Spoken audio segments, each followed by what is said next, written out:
Buenas tardes, bienvenidos y bienvenidas a esta semana de Anatomía, Generalidades y Técnicas de Estudio.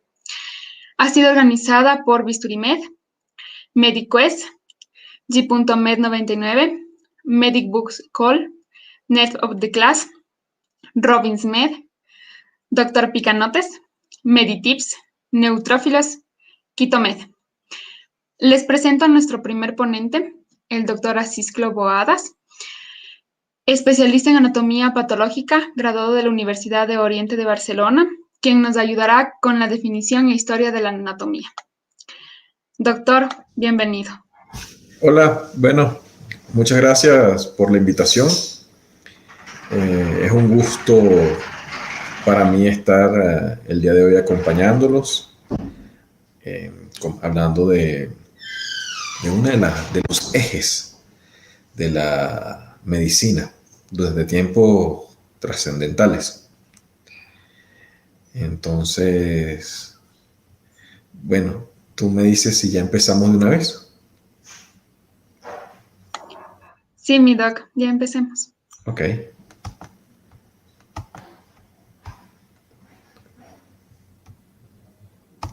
Un momento.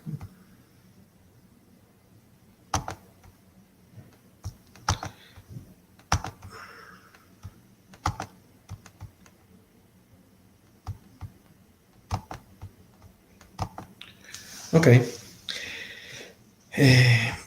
Evidentemente, hablar de anatomía humana es prácticamente relacionarlo con las ciencias de la salud, ya que para realizar cualquier actividad, cualquier procedimiento, desarrollar cualquier carrera que esté relacionada con la salud, es necesario conocer cómo está estructurado y compuesto el cuerpo humano. Muchas veces o la mayoría de las veces, cuando nosotros estamos empezando una carrera en el área de la salud y nos enfrentamos al concepto de anatomía, sentimos temor, sentimos un miedo por lo extensa que suele ser esta materia. Claro está, muchas veces cuando nosotros empezamos a estudiar la carrera y hablamos de anatomía, pensamos que nuestra vida va a ser como la anatomía de Grace, y cuando estemos estudiando anatomía quizás será como nos muestra la televisión, que es la anatomía de Grace, pero en realidad la anatomía de Grace a la que nos vamos a enfrentar va a ser a esta, este ha sido uno de los libros trascendentales para el estudio de la anatomía durante muchísimos décadas, incluso prácticamente el siglo XX y parte del siglo XXI. Este ha sido uno de los libros básicos para poder entender la anatomía. Este es un cuadro también que muchos conocemos, precisamente en el momento, los que ya hemos estudiado la carrera y hemos estudiado la anatomía, el cuadro de la lección de anatomía del Dr. Willem van der Meer de 1617, en el cual nos muestra cómo era una clase de anatomía para los futuros médicos en ese entonces.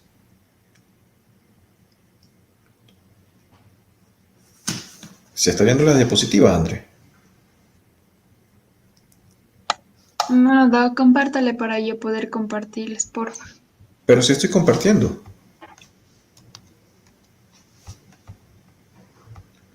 Ya va.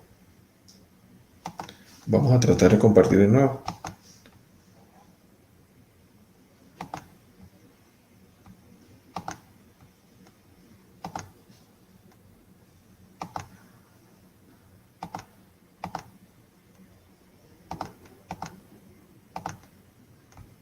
Ok, ¿se ve?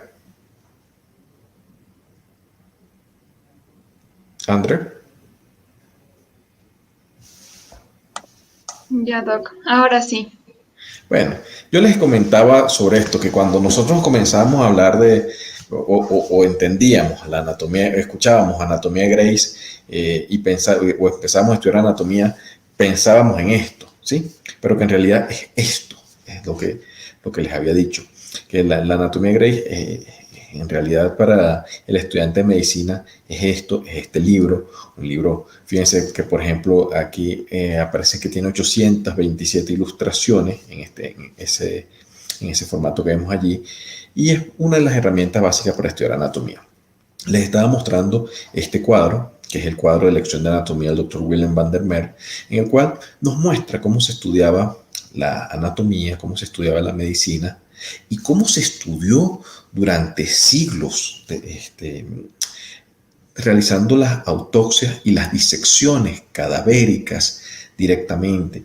Ahí está el docente realizando la disección, mientras los estudiantes estaban alrededor de él, viendo cómo se realizaban los procedimientos. Quizás en algún momento alguno de estos estudiantes llegaría también a ser algún buen anatomista y profesor de la cátedra. Ahora, en sí, ¿qué es la anatomía? La anatomía, y vamos a centrarnos nosotros como hablantes del español en los conceptos. Siempre me gusta mostrar los conceptos que nos da la Real Academia Española y la Asociación de Academia de la Lengua Española, ya que es precisamente el idioma que nosotros hablamos. Anatomía viene del latín tardío anatomía y a su vez de disección. Es decir, anatomía tiene que ver con disecar, con ese procedimiento que acabamos de ver en el cuadro del doctor van der Merwe. También tenemos definiciones como que es la ciencia que estudia la estructura y la forma de los seres vivos y las relaciones entre las diversas partes que los constituyen. Es decir, estudiamos los elementos estructurales de los seres vivos. Es decir, es como si al estudiar una ingeniería civil, por ejemplo, estudiáramos los cimientos, estudiáramos las bases, estudiáramos la estructura que conforma un edificio. También se le dice que es la constitución o disposición de un ser vivo o de alguna de sus partes. Por ejemplo, la anatomía del cerebro.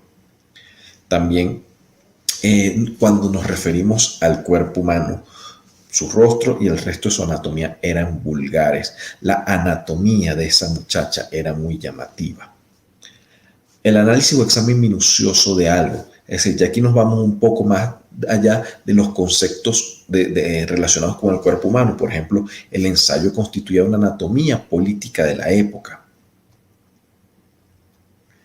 En biología, la disección o separación de las partes del cuerpo de un animal o de una planta, incluso porque existe la anatomía vegetal, existe la anatomía animal.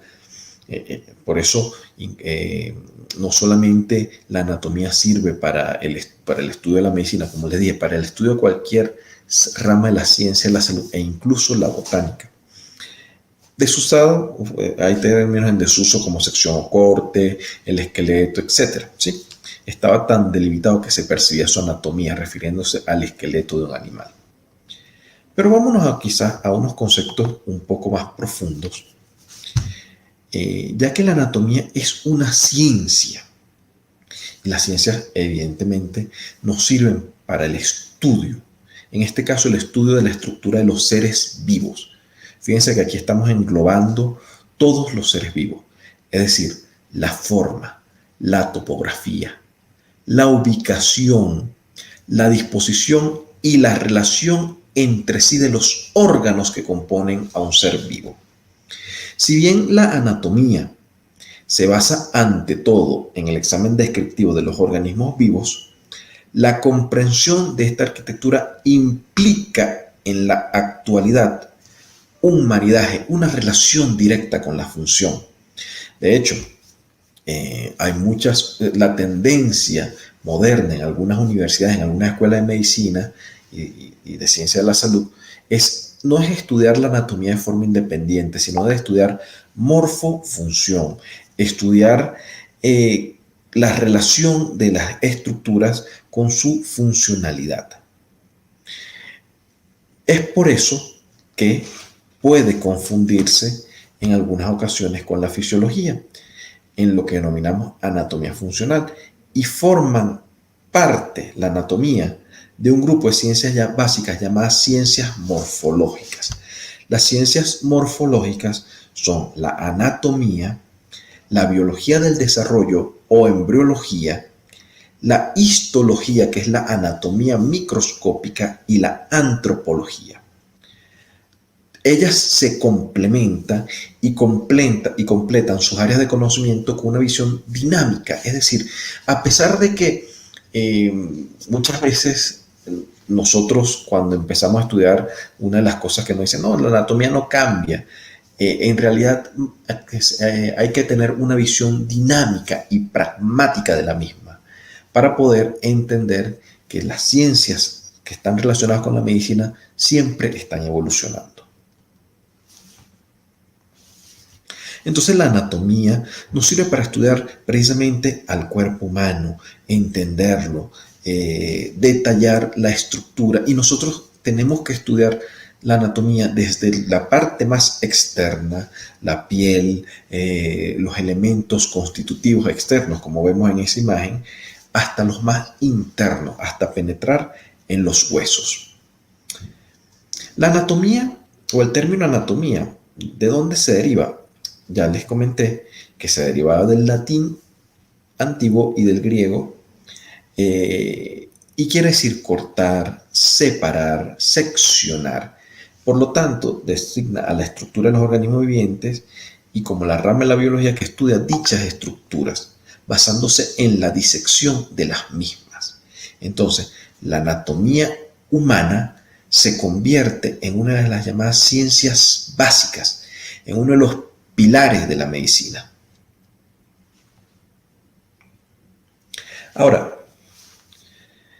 siempre es bueno entender de dónde venimos. Siempre es bueno, para poder saber hacia dónde vamos, es importantísimo conocer de dónde han surgido los conceptos que manejamos actualmente, ya que nuestro camino actualmente es relativamente sencillo. Nos dedicamos a estudiar lo que otros tuvieron que crear. Entonces, la anatomía, al igual que las demás ramas de la medicina, están íntimamente asociadas con la medicina, partiendo desde los tiempos prehistóricos, en los cuales necesitaba el ser humano de las cavernas conocer quizás dónde podía asestar un mejor golpe a un animal que va a cazar. No es lo mismo que quizás lanzara una lanza, valga la redundancia, en los cuartos traseros, en las piernas, a que quizás fuera una lesión en el tórax, en el pecho, donde precisamente iban a producirse unas lesiones mortales y pudiese precisamente ser más efectiva la caza. Entonces, ya desde tiempos inmemoriales, el ser humano, ávido de conocimiento, necesitaba conocer las estructuras que comprendían a los organismos, a su propio cuerpo. Ya entrado un poco más allá en lo que conocemos historia propiamente dicha, en la Edad de Bronce, es importante recalcar precisamente que no fue en Occidente donde nació el estudio sistemático del cuerpo humano, sino más bien en Oriente, en la India, en Egipto. En Egipto es conocido por todos que se dedicaban a preparar los cadáveres, a preparar el paso hacia el más allá. Y para eso existían personas preparadas, por lo general sacerdotes, instruidos en el arte de preparar un cuerpo. Sabían que, por ejemplo, utilizando una herramienta metálica como un gancho, podían destruir la lámina cribosa del etmoides en el techo de la cavidad nasal y por allí sacar el cerebro sin tener que agredir el cráneo, sin tener que destruir el cráneo. Asimismo, tenían un conocimiento básico sobre las distintas estructuras anatómicas, porque para poder preservar el cuerpo a lo largo del tiempo era necesario pasar por este proceso de embalsamamiento.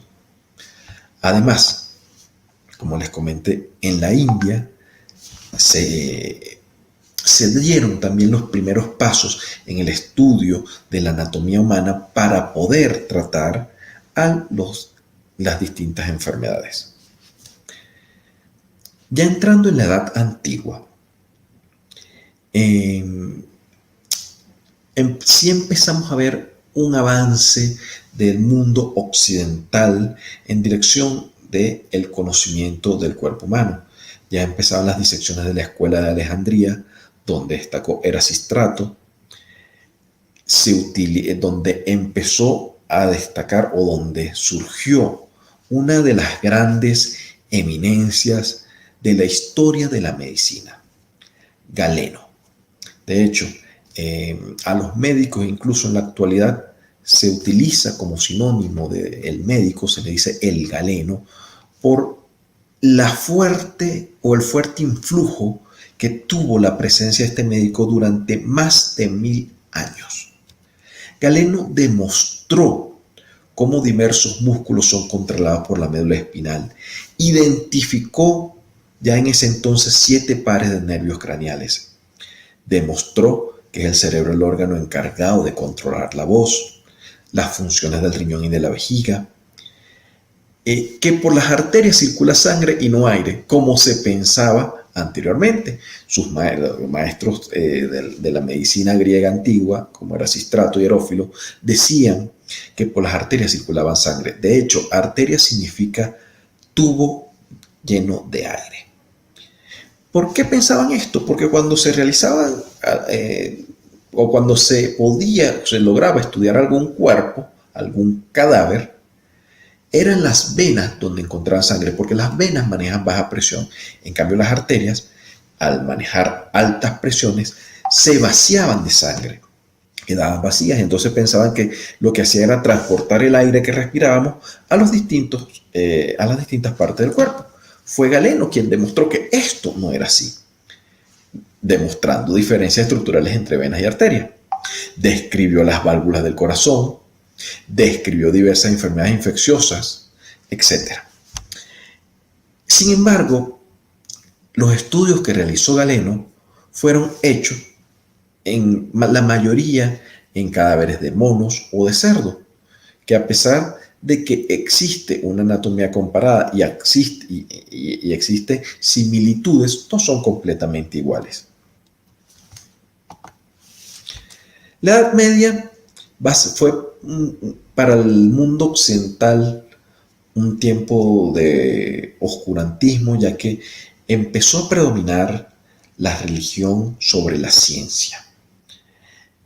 Los conocimientos anatómicos y médicos estaban basados en la aceptación de la anatomía galénica. Es por eso que durante cientos de años solo se hacía, sin contradecir de una forma dogmática, casi religiosa, lo que escribió en algún momento Galeno. Las escasas disecciones cadavéricas eran realizadas por un practicante y un mostrador, mientras se leía el clásico de Galeno sin ningún tipo de crítica. Sin embargo, en el Oriente, en el siglo XI después de Cristo, en la dinastía Sonjin, existió un emperador que era juez, médico, verdugo, emperador, quien quiso conocer cómo funcionaba el cuerpo humano, cómo ese cuerpo humano era afectado por las distintas enfermedades, y ordenó la disección de varios cadáveres. Pero ¿a quién convocó o a quienes convocaron para que realizaran las disecciones cadavéricas no fue a los grandes médicos de la corte, porque se trató de buscar a los que más tuvieran conocimientos de la anatomía. Los grandes médicos de la corte sin duda estaban allí, estaban aprendiendo, pero estaban como veedores, no estaban realizando las disecciones. Tampoco se llamó a los más famosos acupunturistas, sino que se convocó a los carniceros, a los mejores carniceros del reino, para que realizaran las disecciones, evidentemente supervisados por los médicos y por los sabios del reino, para poder entender qué es lo que había en el cuerpo humano. Al entrar en la Edad Moderna, volviendo a Occidente, se empieza a cuestionar la medicina galénica, debido a que se empezaron los grandes artistas, como por ejemplo Leonardo da Vinci, como por ejemplo Miguel Ángelo Buonarroti. Ellos, para tratar de hacer obras maestras que tuvieran el más perfecto detalle, saqueaban tumbas, o sea, buscaban cadáveres para estudiar la anatomía. Fueron los primeros grandes anatomistas, aparte que su destreza en el dibujo permitía obtener detalles en los bocetos que realizaban, que aún al tiempo de hoy es difícil igualarlos. Entonces empezaron a aparecer los llamados anatomistas prevesalianos, y empezaron a descubrir errores en la anatomía galénica. Aparece el nombre de Andrés Vesalio, considerado el padre de la anatomía moderna, quien utilizó el apoyo de grandes dibujantes para realizar el estudio anatómico más detallado que existió en ese entonces del cuerpo humano. Él plasmó las observaciones que tuvo en una obra llamada De Humani Corporis Fabrica, que marcó la anatomía en ese entonces hasta nuestros días. Este es el hombre de Vitruvio, es la imagen o una imagen del cuerpo humano realizada por Leonardo da Vinci, en la cual se veía la perfección del diseño anatómico que tenía y del grado de conocimiento que tenía Leonardo sobre el mismo. Empezaron a realizarse las autopsias en este entonces, y aquí nos centramos en este señor nuevamente, en André Vesalio y su obra. Estos son bocetos encontrados en la obra de Vesalio. Fíjense lo interesante de la anatomía, que en ese entonces, como les digo, era utilizado por los grandes dibujantes, por los grandes artistas, para hacer obras cada vez más perfectas, y que aún hoy en día es utilizado por los programadores, por los dibujantes de videojuegos. Y fíjense la similitud entre los dibujos que tenían en ese entonces los ayudantes de Vesalio, o de la obra de Humanis Corporis Fabrica, y los dibujos que existen que conforman los distintos juegos de video. Esta es la portada del gran libro de Vesalio. Fíjense y observen acá la ciudad donde está presentada esta obra, ¿sí? De eso ya hablaremos más adelante. Aquí tenemos: en 1555 surge De Humanis Corporis Fabrica. Esta obra tenía un extenso y detallado se mostraba de forma extensa y detallada los distintos órganos del cuerpo humano con su respectiva explicación al lado. Fíjense cómo acá, por ejemplo, podemos ver el estómago con el aumento mayor y cómo está delicadamente mostrado los vasos sanguíneos que lo conforman. Cómo, fíjense, la exactitud, la precisión con la que está dibujado los vasos sanguíneos, la bifurcación de las arterias ilíacas y cómo se distribuye a lo largo del cuerpo. Más de los distintos bocetos que encontramos en esta magnífica obra. Y nuevamente, para quizás entrar un poco al futuro, a nuestros tiempos, cómo hay una gran precisión y cómo es necesaria la anatomía, no solo en la medicina, cómo la anatomía artística invade otras áreas de nuestra vida. Fíjense, obras de arte del Renacimiento, el detalle anatómico. Para esto se dedicaban ellos a estudiar. Fíjense cómo se marcan los músculos del tórax, los del brazo, el cabello, las distintas estructuras. Y para eso, precisamente, se realizaban disecciones de cadáveres y se veía cómo se formaban distintos músculos, sus inserciones. Esto parte de la perfección. Y evidentemente, volviendo a algo que le agrada muchísimo a muchísima gente hoy en día, la perfección que hay hoy en día con los videojuegos. Esta es una imagen de un lado tenemos una obra de arte de la antigüedad y del otro tenemos una obra de arte moderna. Esto es del videojuego Mortal Kombat. Y fíjense todo el detalle que tiene que tener, este es del último, todo el detalle que tiene que tener para poder mostrar lo que nosotros y poder dar la precisión que nosotros tenemos hoy en día para decir, oye, qué grandioso es. Ahora, llegando a la edad contemporánea, la anatomía y la medicina viven un renacer o una explosión, ya que aparece una estructura, aparece un instrumento que es el microscopio, que abrió un nuevo mundo descriptivo, microscópico, que nos llevó a entender que no solamente lo que vemos conforma la estructura de nuestro cuerpo, sino que hay cosas que no vemos, hay elementos que son microscópicos que no podemos ver a simple vista y hace que la medicina pase de ser de la estática fábrica de Vesalio, a una anatomía dinámica, incorporando la función y la relación dentro de sus observaciones.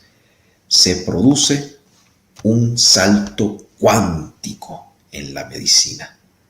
Y esto gracias a, y tengo que decirlo como patólogo, gracias a patólogos como Virchow, que entendieron y nos dieron la base de que la medicina iba más allá de lo que estaba observable a simple vista, de que habían elementos y aquí entramos en el concepto de la teoría celular, de que toda célula proviene de otra célula, omnicélula es célula, y que la célula no solamente es la portadora de la vida, sino que es la vida en sí misma. Pudiésemos pasar días hablando de los avances que ha habido en la anatomía, en la medicina, en la morfología, en la microscopía, en la anatomía microscópica y macroscópica a partir del siglo XX. E incluso en cada periodo, exceptuando ese tiempo de oscurantismo que tuvimos durante siglos, puede generar volúmenes y volúmenes y horas de charla. Sin embargo, quiero centrarme en la edad contemporánea en el concepto de la nómina anatómica, ya que todos estos órganos evidentemente fueron estudiados en París, en Grecia, en Roma, en Italia, en Inglaterra, etcétera. Y en cada parte se recibían nombres distintos, dando entonces que a finales del siglo XIX existían alrededor de 50.000 nombres anatómicos para las 5.000 estructuras descritas, lo cual evidentemente propiciaba la confusión y el caos. Evidentemente, esto dificultaba el intercambio de trabajo entre los distintos científicos. Era necesario unificar los conceptos. Imagínense si hoy en día se nos hace complicado estudiar 5.000 nombres, 5.000 estructuras, estudiar 50.000 nombres para esas 5.000 estructuras. Gracias a estos avances, a que dijeron, oye, tenemos que unificar, tenemos que crear un solo criterio, nosotros tenemos que estudiar no solamente aproximadamente 5.000 nombres y no estudiar, por ejemplo, los distintos epónimos. Todavía quedan vestigios de esta circunstancia, porque, por ejemplo, decimos escápula o decimos omóplato, siendo evidentemente y preferiblemente usado por los científicos el término escápula. ¿Sí? Entonces se reunieron anatomistas de distintas partes del mundo para unificar criterios y hacer un idioma universal, ya que en el siglo XX, en el siglo XIX y XX, se empiezan a colocar también las bases del método científico. Y por lo tanto, no solo en la anatomía, no solo en la medicina, en todas las ramas del saber era necesario unificar criterios para poder hablar un mismo lenguaje, no tener una torre de Babel de términos anatómicos, sino manejar siempre el mismo idioma. Perdón. Entonces, en 1895 se realizó una reunión de anatomistas y se encomendó al doctor, al anatomista Guillermo Gis, la elaboración del código anatómico, una lista que constaba de aproximadamente 4.500 términos, denominado nómina anatómica de Basilea, recordemos Basilea de Humanis Corporis Fabrica, y fue redactada en latín. Luego, en 1905, tuvo lugar en Génova, tuvo lugar un Congreso Mundial de Anatomía presidido por el Dr. Waldeyer, donde se propuso la creación de una comisión permanente encargada de estudiar todo lo relativo al léxico anatómico. Y así se fueron realizando reuniones periódicas, constantes. Este es Basilea, donde se realizó la primera nómina anatómica. Y luego, en 1935, en Jena, en Alemania, se hizo un Congreso Mundial Extraordinario. Se reunieron aproximadamente 300 anatomistas de todo el mundo y se introdujeron algunas modificaciones a la terminología existente. Por eso quizás cuando alguno de ustedes tome algún libro como el Testicla Target, van a ver PNA, eso quiere decir, o BNA, nómina anatómica Basilea, INA, nómina anatómica de Jena. PNA, aún no hemos llegado ahí, nómina anatómica de París. En esta nueva terminología, ¿cuáles fueron los avances que se lograron aquí? Se eliminaron los nombres propios y aunque se recomendaba, era utilizada en la mayor parte de las universidades, existían algunas que suponían su uso, como los de Francia, como en la Universidad de Francia. Entonces, empiezan a sentarse las bases para eliminar los epónimos, ya que evidentemente, y siempre se lo he dicho a mis alumnos, yo soy partidario de darle honor a quien honor merece, pero el abuso de los epónimos hacía más difícil el estudio de la anatomía. Este Jena, en la actualidad, evidentemente, una ciudad supermoderna, una ciudad científica, en donde muchos de nosotros quisiéramos poder ir y conocerla por lo menos en algún momento de nuestras vidas.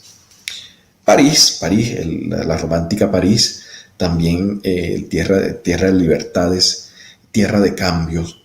En 1955 se lleva a cabo el sexto Congreso Mundial de Anatomía, en el cual se llegó a un acuerdo de adoptar una nomenclatura latina, es decir, utilizar latín, basada en la Basilea Nómina Anatómica, y se concluyó en la formación de una nomenclatura internacional, la Nómina Anatómica de París, que es la que más se parece a lo que manejamos en la actualidad.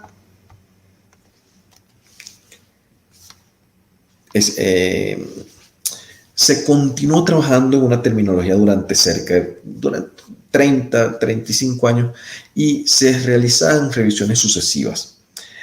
El resultado final, que es lo más importante, es que se crearon, el Comité de Terminología Anatómica, y se concluye en 1998.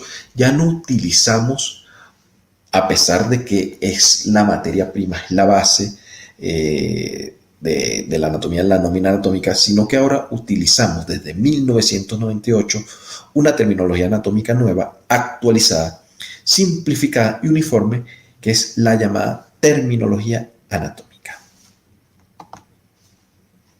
Perdón. La terminología anatómica es el cuerpo oficial que le da nombre a la anatomía humana, y fue creado por este Comité Internacional Federativo de Terminología Anatómica y 56 asociaciones miembros de las distintas asociaciones internacionales de anatomistas, siendo la más importante de ellas la Federación Internacional de Asociaciones de Anatomistas. Y ahí decidieron reemplazar el estándar previo de nómina anatómica por el de terminología anatómica, que contiene los nombres para alrededor de las 7.500 estructuras anatómicas macroscópicas humanas. ¿En qué se basa o cuáles son las categorías de estructuras anatómicas actuales en la terminología anatómica? Se agrupa en distintas categorías, como por ejemplo el cuerpo humano en general, las distintas partes del cuerpo, cuáles son los planos, líneas y las regiones anatómicas, los huesos, el sistema esquelético, etc.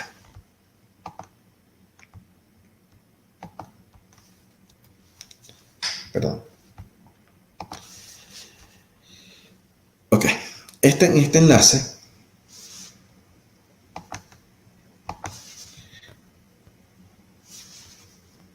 vamos un momento.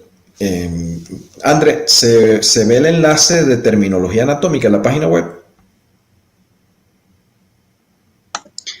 No, Doc, se sigue viendo sus diapos. Ok, vamos un momentito, que quiero que vean algunos enlaces que tenemos acá.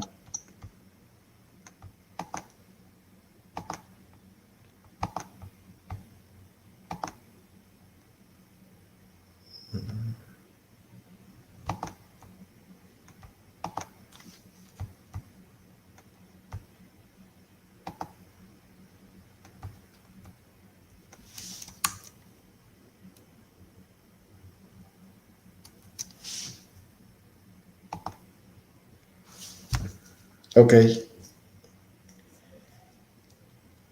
¿Se ve la página? Sí, Doc. Perfecto. Entonces, fíjense. Esto, la nomenclatura anatómica internacional de la cual estamos hablando, en esta página pueden revisarla y pueden entretenerse durante un buen rato. Se llama visionmedicavirtual.com, en la cual podemos ver cómo está agrupada esa terminología anatómica, cómo existen códigos. Por ejemplo, el primer código de todos es verticalis, se utiliza el nombre en latín, está clasificado un código, el nombre en latín, el nombre en español o en el idioma que se esté utilizando, italiano, francés, y el nombre en inglés, siendo evidentemente los nombres fundamentales el del latín, ya que es la base para el estudio de la anatomía, y el inglés, que es uno de los idiomas, digamos, más hablado a nivel mundial. Nosotros podemos buscar cualquier categoría. Por ejemplo, nosotros buscamos anatomía sistémica, huesos.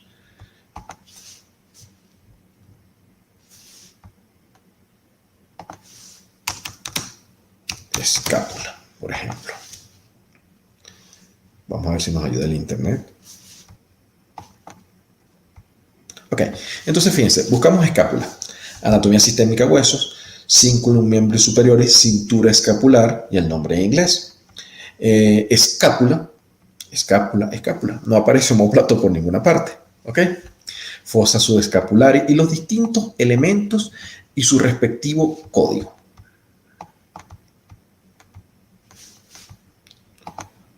Ok. ¿Sí se ve nuevamente la presentación, André? Sí, doc. Perfecto, gracias. Entonces, existen distintas asociaciones anatómicas, entre ellas la principal es la Federación Internacional de Asociaciones Anatomistas, que se dedican al estudio de la anatomía. La Federación Internacional es la más importante, es una organización científica internacional formada por asociaciones anatomistas de todo el mundo que se dedican al estudio de la anatomía humana y las ciencias biomorfológicas. Ahora, ¿cómo estudiamos nosotros la anatomía? Esto es uno de los temores que tenemos, cómo estudiar anatomía, cómo estudiar esta difícil materia, porque cuando empezamos a ver por primera vez y entonces nos vienen términos como esternocleidomastoideo, cintura escapular, sacrococcigio, entonces es necesario entender que existen diversos métodos en la actualidad para poder estudiarla. Evidentemente, lo principal es la disección anatómica, que cada vez ha caído más en desuso porque tenemos nuevas tecnologías que nos permiten estudiar de distintas formas a la misma. Pero la anatomía tiene también subdivisiones. La anatomía se divide en anatomía descriptiva, topográfica, quirúrgica, clínica, comparada, microscópica, macroscópica, anatomía del desarrollo, que es la misma embriología, funcional, de superficie, de mediciones, que evidentemente esta de mediciones es usada en el reconocimiento del cuerpo por sus características y medidas, la anatomía radiológica, porque para nosotros poder entender los cambios que se producen en el cuerpo y que son evidenciados de forma en tomografías, en rayos X, en ecos, debemos conocer la anatomía radiológica. La anatomía patológica y la anatomía artística, que es fundamental, ya que también es necesario estudiar la anatomía como un arte, vegetal, animal, etc. Tiene a su vez, y vamos a entrar, no en todas, pero entender las principales, las que nos permiten a nosotros el estudio. Nosotros podemos estudiar la anatomía desde un punto de vista sistemático o descriptivo. Es la disciplina de la anatomía que estudia los elementos del cuerpo humano o animal, dividiéndolo en sistemas.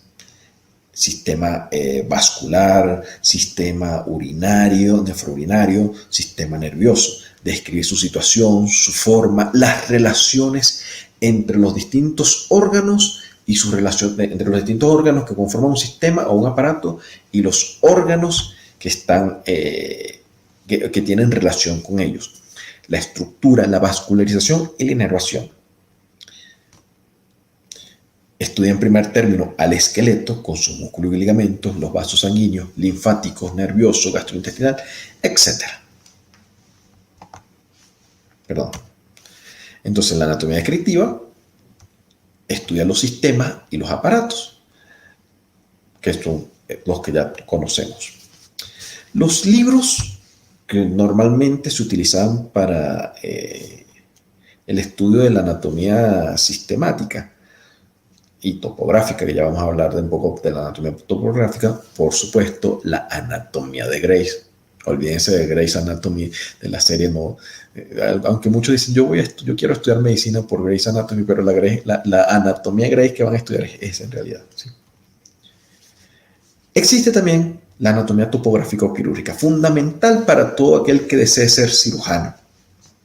La disciplina de la anatomía que divide el cuerpo humano en zonas o regiones anatómicas, para facilitar su estudio, apreciando sobre todo las relaciones topografías y contenido de cada una de ellas.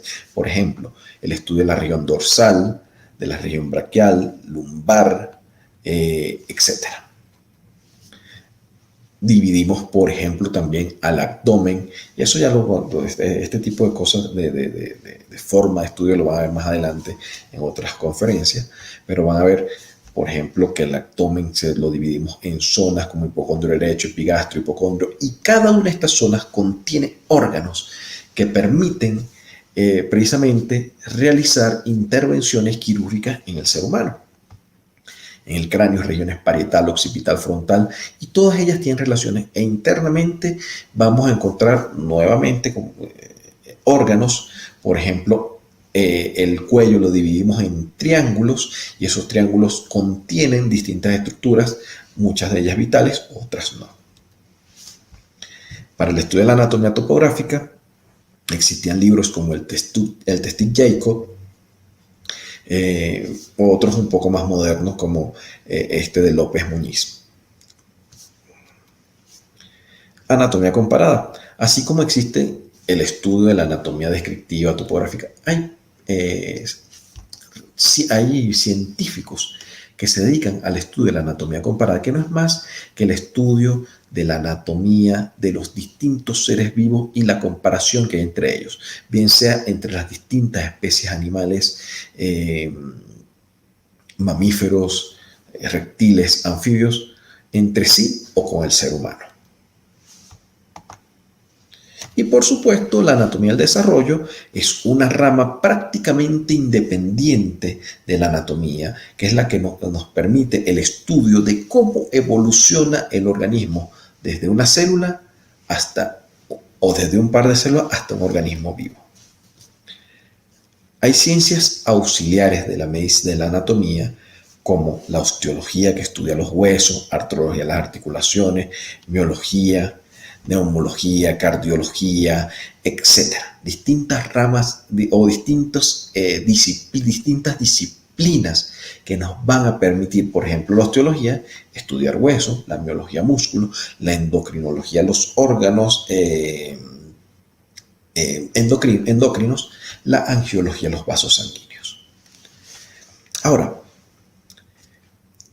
tradicionalmente les he mencionado que la anatomía se ha estudiado basándose en disecciones. Esas disecciones nos han llevado a la forma como podemos estudiar la anatomía en la actualidad. Sin duda, nada va a sustituir la lectura, el estudio en libros de textos, el estudio directo que metemos en nuestro cerebro. Pero nosotros hoy en día contamos con herramientas maravillosas que no contábamos en la antigüedad. Por ejemplo, fíjense acá, visionmedicavirtual.com, aquí podemos ver un estudio de distintas zonas anatómicas y podemos visualizar esas zonas anatómicas. Podemos incluso manipular las imágenes y cambiarlas de posición y verlas desde distinto ángulo. Tenemos el acceso al Internet y el acceso a distintos elementos, como por ejemplo, aquí vemos esta revista Anatomía Digital, que nos demuestra que precisamente la anatomía no es una ciencia estática, sino que existen incluso revistas donde nos muestran constantemente cómo se utiliza la anatomía en las distintas disciplinas de la medicina. Por ejemplo, fíjense, la estomatología actual siguiendo la ruta de la COVID-19. Es decir, la anatomía involucrada directamente con el mal que nos está quejando en el siglo XXI.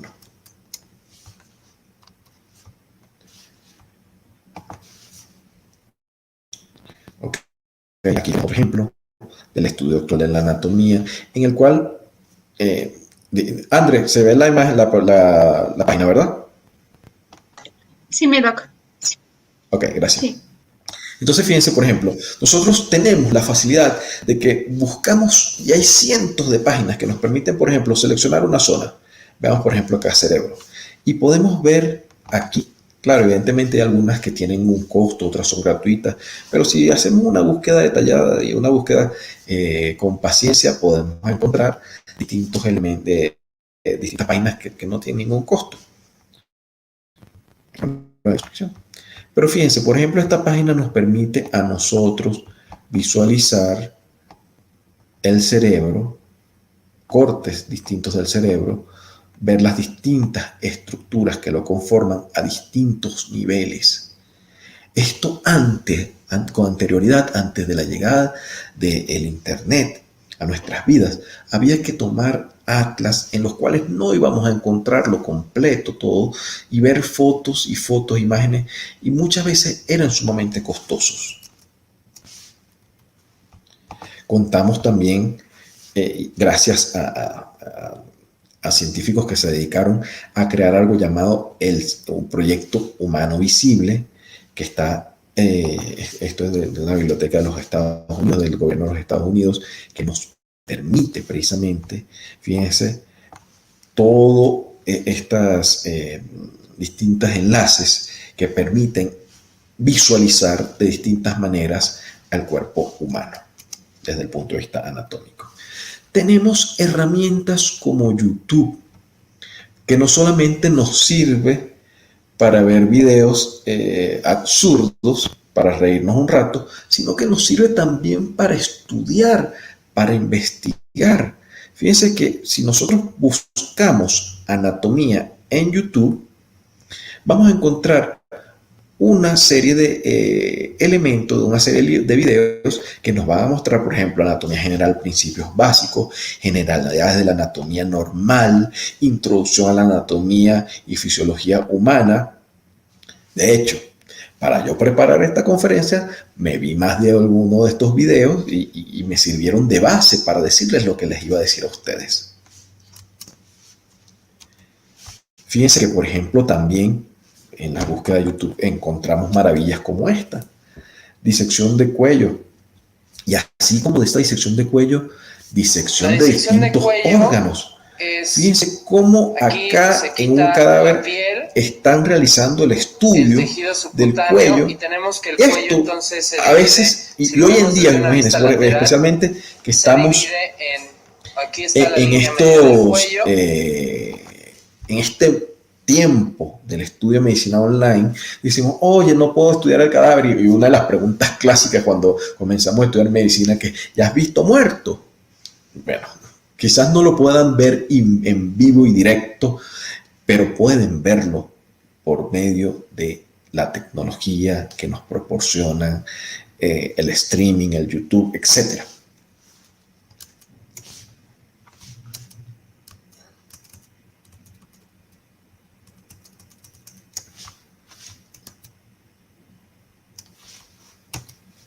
Ahora, hemos visto de dónde venimos en la medicina, cómo comenzó el estudio de la anatomía, cómo es en la actualidad, pero ¿hacia dónde vamos? ¿Hacia dónde se dirige el estudio de la anatomía? Si hoy nos parece maravilloso lo que tenemos, imagínense la capacidad que existe para el futuro, la realidad virtual al servicio de la anatomía. El sistema 3D Organon permite estudiar más de 4.000 estructuras anatómicas plenamente realistas y con la ventaja que supone disponer de una presentación estereoscópica tridimensional. En estos momentos ya cada vez es más frecuente el uso de gafas estereoscópicas que nos permite entrar en lo que conocemos como la realidad virtual. El estudio de la anatomía va hacia la realidad virtual. Fíjense, este sistema 3D Organon Barrier Anatomy permite actualmente el estudio de la anatomía, pero vamos avanzando, vamos más allá, fíjense, a hologramas 3D de la anatomía humana como herramienta de aprendizaje para alumnos de medicina. Observen cómo podemos ya en estos momentos, y esto va a ir creciendo, esto va a llegar al momento en que quizás ustedes estén en sus casas y simplemente utilizando quizás hasta herramientas similares a lo que tenemos actualmente como herramientas similares a nuestro teléfono actual. Nosotros quizás le demos a un clic y nos salga un holograma que podemos mover, que pudiésemos de alguna forma sentir, porque la realidad virtual nos va a permitir sentir y entender mejor la anatomía. Observen el proyecto SPER. Esto es parte de esa maravilla de la que les estoy hablando. Que ustedes con un clic tengan un cuerpo humano a su disposición para estudiarlo. Fíjense que el que está demostrando pulsó primeramente un organismo masculino, pudo haber sido femenino. Fíjense cómo él va extrayendo los órganos del aparato respiratorio, viendo cómo funcionan el texto, el esqueleto, etcétera, etcétera. Fíjense cómo puedes seccionar los distintos huesos del cráneo, voltearlos a tu gusto para poder entender su morfología, cómo se articulan unos con otros. Esto es parte de la maravilla de lo que viene. Esto es parte de lo que se ha logrado con el estudio durante años, siglos, milenios incluso, de la anatomía del cuerpo humano. Por último, tengo que, y es necesario para mí finalizar con la frase, con un texto de un patólogo, evidentemente al yo ser patólogo, del señor Karl Rokitansky, quien realizó más de 20.000 autopsias en su vida. Él nos dice que mientras te agachas con la hoja rígida de tu bisturí sobre el cadáver desconocido, recuerda que este cuerpo nació del amor de dos almas, creció acunado por la fe y la esperanza de quien lo envolvió. Él sonrió y soñó los mismos sueños de niños y jóvenes. Ciertamente amaba y era amado. Esperó y acarició una feliz mañana y extrañó a los demás que se fueron. Ahora yace en la pizarra fría, sin que se derrame una lágrima, sin una sola oración. Tu nombre solo Dios lo sabe, pero el destino inexorable le ha dado el poder y la grandeza para servir a la humanidad que lo atravesó indiferentemente. Miles de cadáveres han pasado por las manos, por las mesas de los distintos investigadores para poder darnos lo que hoy en día tenemos, para poder darnos lo que conocemos como la anatomía humana, que es la base del estudio, o una de las bases, uno de los pilares del estudio de las distintas disciplinas médicas. Y emulando a Sirati, yo les pido gracias totales.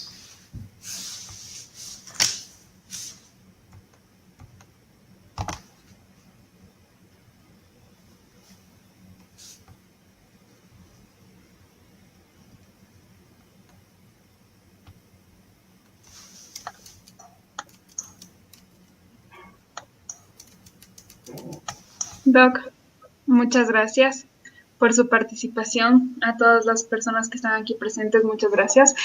Vamos a dejar un ratito para que comiencen a poner sus preguntas. Desde este momento vamos a tomar en cuenta las preguntas que comiencen a pasar en el chat de YouTube. No sé si es que tengan alguna pregunta.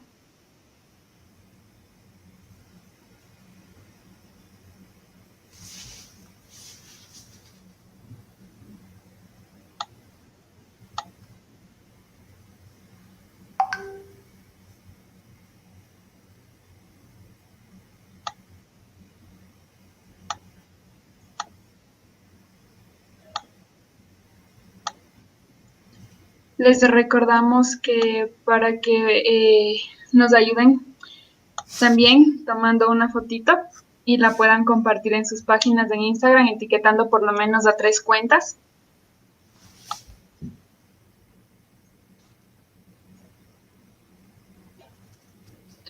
Recuerden que al final de esto vamos a pasar el link para la inscripción.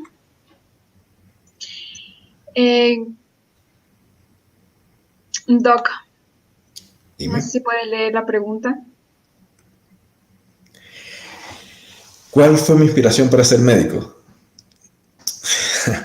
Fíjense, yo creo que eso fue desde pequeño. Bueno, una de las cuestiones que yo quería desde pequeño era ser científico. Yo quería estar detrás del microscopio y bueno, realmente mi papá, una de las cosas que siempre me decía era, viendo mi inclinación, que me gustaba la biología, las ciencias naturales, él siempre me decía que estudiara medicina. Y al final terminé estudiando medicina. Cuando uno estudia medicina, uno siempre va pasando por las distintas cátedras y uno quiere ser cirujano y en otro momento quiere ser traumatólogo y pasa por obstetricia y quiere ser ginecólogo. Pero como siempre estaba digamos, esa chispa allí de estar detrás del microscopio, termina realmente estando detrás del microscopio. No como yo pensaba en algún momento desde mi niñez ser un científico como los que veía quizás en algunas caricaturas, siendo un científico de la medicina, que es lo que hacemos los patólogos. Gracias, Doc. Vamos a ver si es que tenemos más preguntas.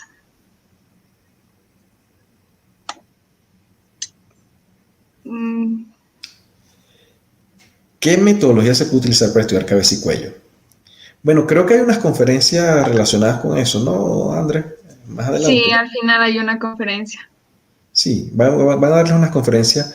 Sin embargo, yo pienso que lo elemental para poder estudiar, como les dije en la conferencia, hoy en día tenemos múltiples herramientas para el estudio de la anatomía y ir acudiendo a ellas. Creo que dibujar, hacer esquemas, hacer mapas conceptuales es parte de lo que nos va a ayudar a poder entender mejor las cosas. Ahora, Laura, de todas formas, como les dije, tiene una conferencia que va a hablarles sobre eso. Sí. Ahora, no quiero meterme más allá de lo que me corresponde. Ahora, doctor Laura Sofía nos pregunta cómo debe estudiarse la histología. Fíjense que pueden hacer como hacía yo. Yo cuando estudiaba histología se me hacía difícil y me busqué una novia que hacía los dibujos y me estudiaba los dibujos que ella hacía. Qué pecado, Doc, ¿no? Pero no, dibujar es importante. La histología a veces es un poco, bueno, es abstracta realmente cuando estamos entrando por primera vez en ella. Entonces es necesario realmente desmenuzar las cosas y nuevamente el acudir a mapas mentales, el entender. Yo le digo a mis alumnos siempre que es necesario entender, porque si nos ponemos a memorizar las cosas, se nos va a hacer muy más complicado. Lo que tenemos que precisamente entender que, por ejemplo, si nosotros sabemos que hay unos epitelios que nos sirven para proteger y esos epitelios tienen que tener varias capas, y decimos, oye, ¿dónde puede haber ese epitelio? Ese epitelio tiene que estar en las zonas que necesitamos protección. Por ejemplo, en la piel, epitelio plano estratificado. En el esófago, por allí van a pasar los alimentos. Necesitamos protección, epitelio plano estratificado. En la vía respiratoria, tenemos un epitelio que es el que nos encanta siempre decir cuando estudiamos medicina, que es el epitelio pseudoestratificado cilíndrico ciliado con células caliciformes, y ese epitelio tiene una razón de ser y se llama epitelio respiratorio, porque está en las vías respiratorias, tiene una razón de ser, de secretar sustancias, de secretar muco, de tener cilios que van a desplazar las partículas extrañas hacia afuera, alejarlo de la vía respiratoria. Pero, por ejemplo, yo les pregunto, sabiendo que que existe este epitelio respiratorio, ¿en los pulmones ahora, en los alvéolos ahora hay epitelio respiratorio?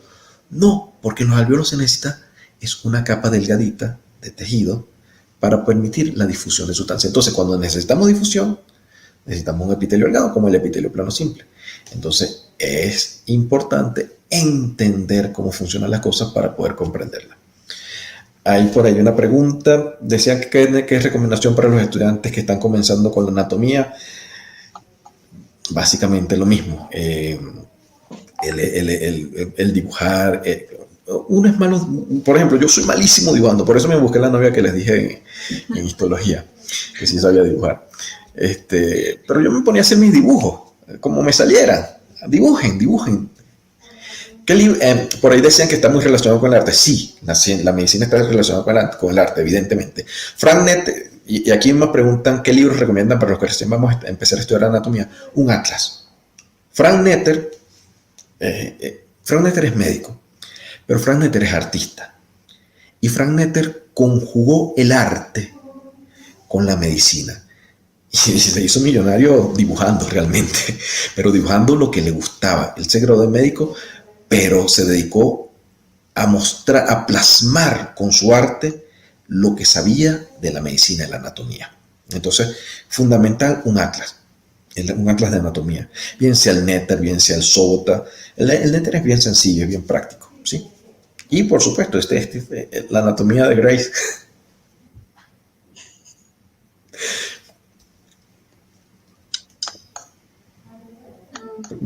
Bueno, Doc, creo que esas son las preguntas más relevantes que estoy viendo. De ahí nos dicen que si es que fue duro estudiar, alguna ficción por la medicina, ¿Cómo? algún atlas. Sí, bueno, el Atlas, a mí me gusta el Atlas de Netter realmente, es bien didáctico. Yo usaba el Sobota, pero el Netter es bien didáctico, ¿no? Tenía un amigo. La otra cosa también, ya les hablamos de eso en la autopsia.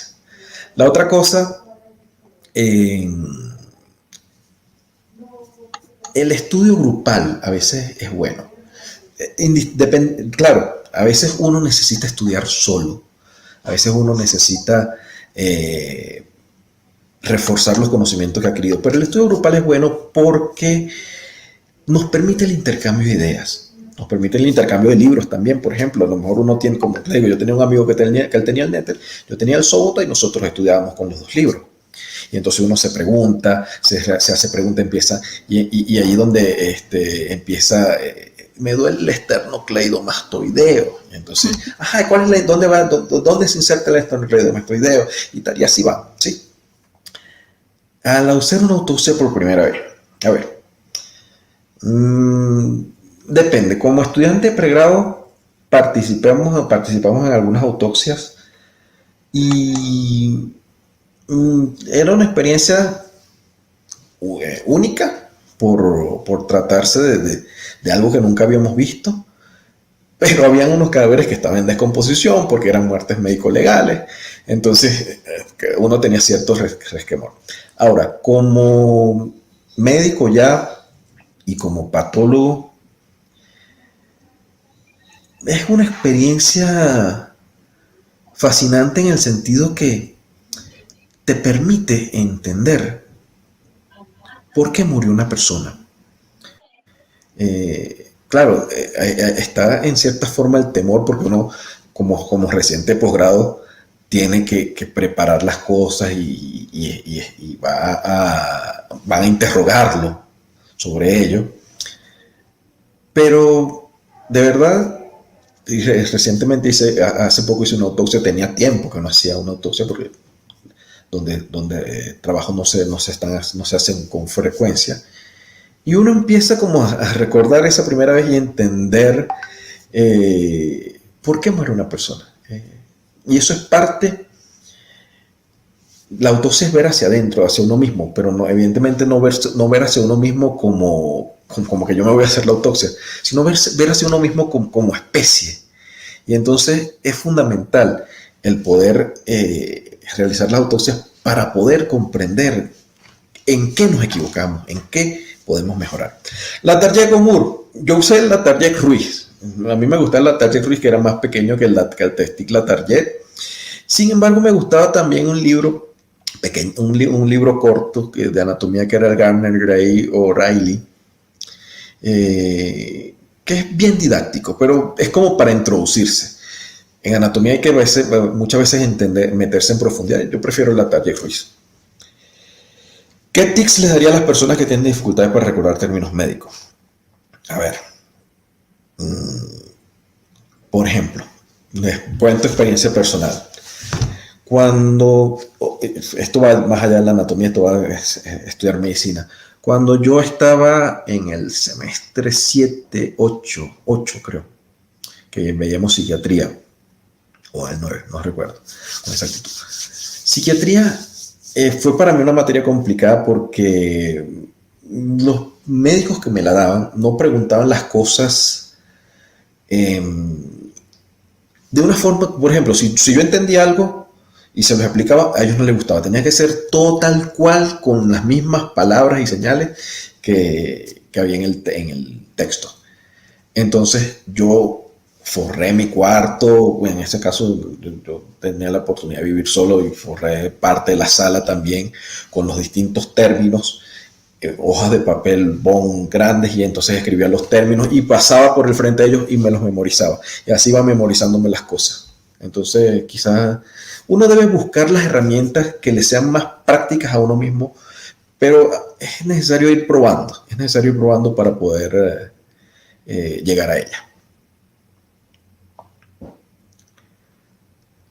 A los que empezaremos a estudiar medicina, esto es hacerlo con amor.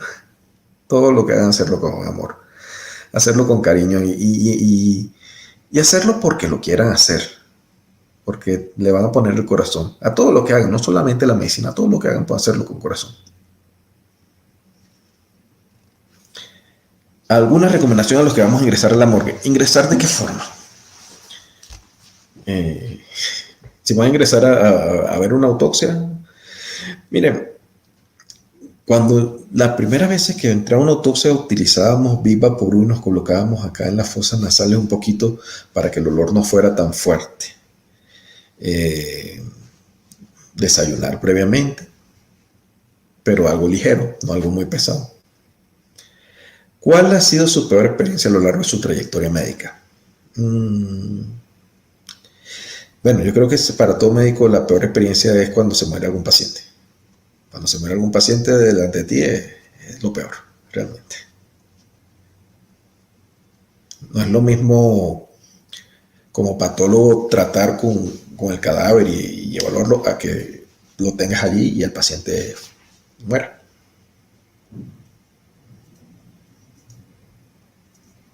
Bueno, voy a hacer unas preguntas como que más importantes. Les dejo otra vez la palabra clave. No es necesario que lo escriban en el chat, chicos, por favor. Ya.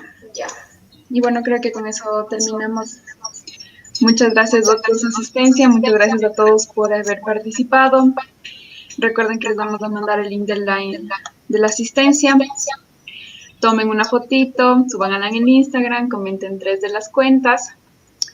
Aquí les dejo alguna de las cuentas de las cuales que organizaron todo esto, de las cuales estamos muy agradecidas. Y bueno, esperemos que mañana también se puedan unir. Yo creo que con eso terminamos. Bueno, yo para finalizar quiero darles las gracias al equipo organizador por invitarme. Es una experiencia que siempre es agradable poder dar un poquito de lo poquito que uno sabe para compartirlo con todos. Lamentablemente no les puedo ver las caras, pero a veces en las clases virtuales también la mayoría de los estudiantes tienen la cámara apagada y no les veo las caras, Sí. Pero bueno, ya llegará el momento en el que quizás nos conozcamos algunos. Sí, Éxitos y póngale corazón, realmente. Muchas gracias, Doc, por todo. Igual que en los comentarios de ahí está viendo que le agradecen, que muy buena la ponencia.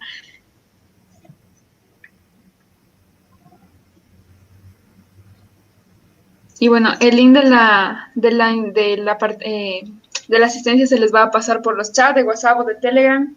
No se preocupen, ahí van a poder escribir la palabra clave y ahí van a quedar la asistencia, chicos. Les esperamos el día de mañana. No se olviden de comentar 3 cuentas.